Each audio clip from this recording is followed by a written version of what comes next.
Hey, what's going on? It's your boy BT. We're at Stacey McKinley Boxing Club. You're watching True School Sports. Okay.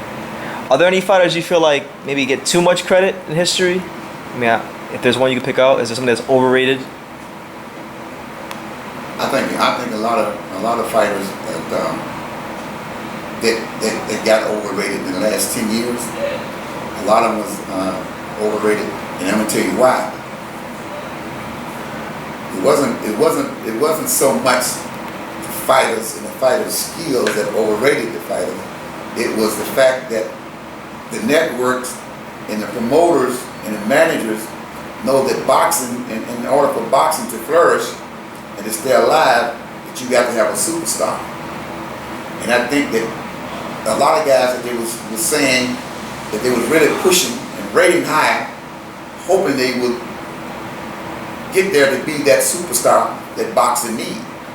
And so they overrated them, and they fell short. A lot of them fell short, and they said, well, you know, we thought he was going to be the next this, he's going to be the next that, and it never happened. It never happened, so therefore it was overrated. Yeah. Who's pound for pound, and all this pound for pound, this and pound. Never got there. And Don King told me a long time ago, he said, look, there's two things you need in boxing. So what was that, DK? We need a heavyweight, and for boxing to flourish, we need a superstar. We don't have a superstar in boxing. So they were looking for a superstar, and they was overrating these fighters, and the fighters couldn't stand up. This is what happened. You know, I don't want to call no names, but we know the fighters. We know, should he be pound for pound this and pound for? Now the one fighter that was headed toward superstardom, it's Errol Spence. I think Errol Spence was going to be a superstar. I think he was headed toward that before this accident. I think he was on the road to becoming a superstar because he showed me in all his fights that he was a complete fighter. He was an all-around complete fighter, and his condition was great. You never seen him tired, but you saw him adjust. I mean, he could fight inside, outside. He could slug. He could box, and he used a tremendous jab. I mean, just an all-around good fighter, which I knew was going to be hard to beat. I knew that he was going to be hard to beat. I mean, I know, he had that accident, so we don't know what's there now, but I knew that he was going to be a hard fighter to beat. So I think he was the one that was headed toward superstar. Yeah, Errol Spence is a fantastic fighter. I mean, obviously he had the big Crawford fight that it's still on the table, but like I don't know if it's going to be the same because of the car crash. Well, I don't know. That remains to be seen. I know that somebody was mentioning that his next fight maybe be against Danny Garcia. Yeah. I don't know. This is what I was being told. Well, you're gonna find out if the car crash had an effect on him or not. You'll find out in that fight. So then after that, then you can pretty much determine what's going to happen if he end up fighting Terence Crawford. At their best, who would you favor in a Terence Crawford versus Errol Spence matchup? At his best? If they're both at their best. I got to go with Errol Spence. Yeah? Yeah. Well, why Errol? Because like what I say, he's too talented, and he's too big, and he's too strong.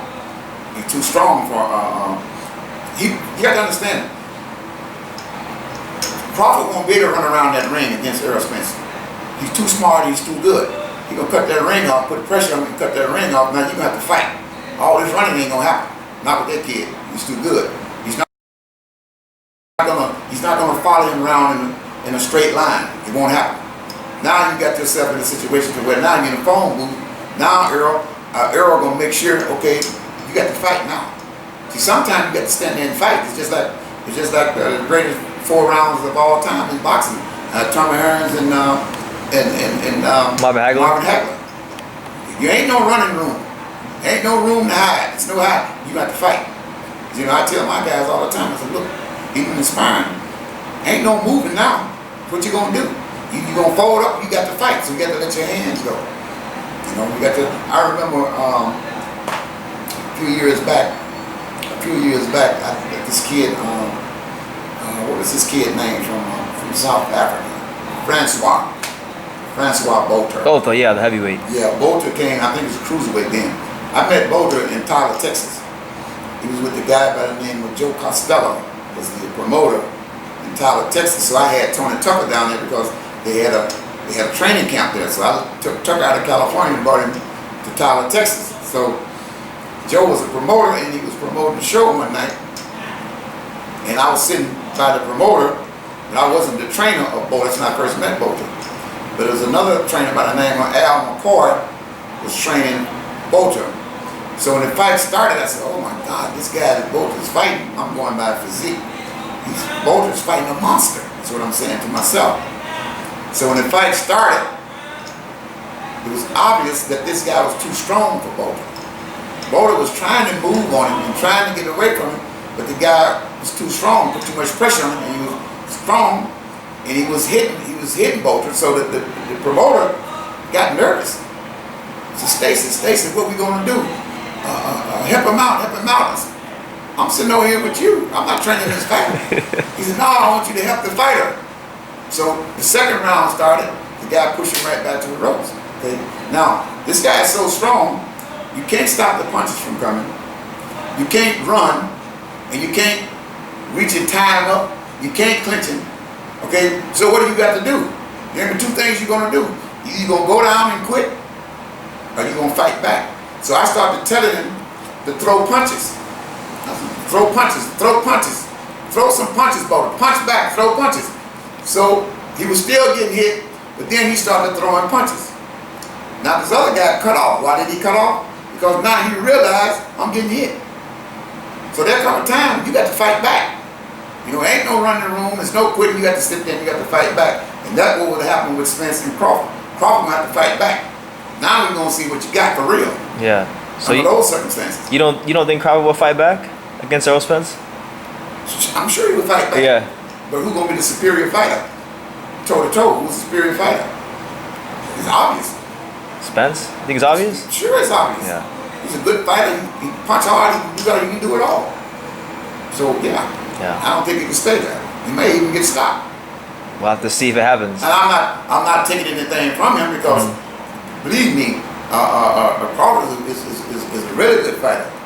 He could be an all-time great, but he doesn't have the competition right now that he really needs to become one of the great fighters. He doesn't have the competition, and it might be because of politics. I don't know. A lot of guys who could fight, they won't be able to make the fights. So we have to wait and see. But as far as boxing, ring generalship, and smart and all that, he got all of that. Okay. But some things you do against one fight, you can't do against the other. You're not gonna run over Errol Spence. I'm putting my money on Errol. If everything was right, but. Let's go, champ! It's the champ, Shannon the Cannon Briggs, and you're watching True School Sports. Let's go, champ! When I make myself crystal clear, you flip to Cape Phil when I lace you up in Zaire. Tussle with a lasso in the Royal Rumble. Separate boys from men in the conscious jungle.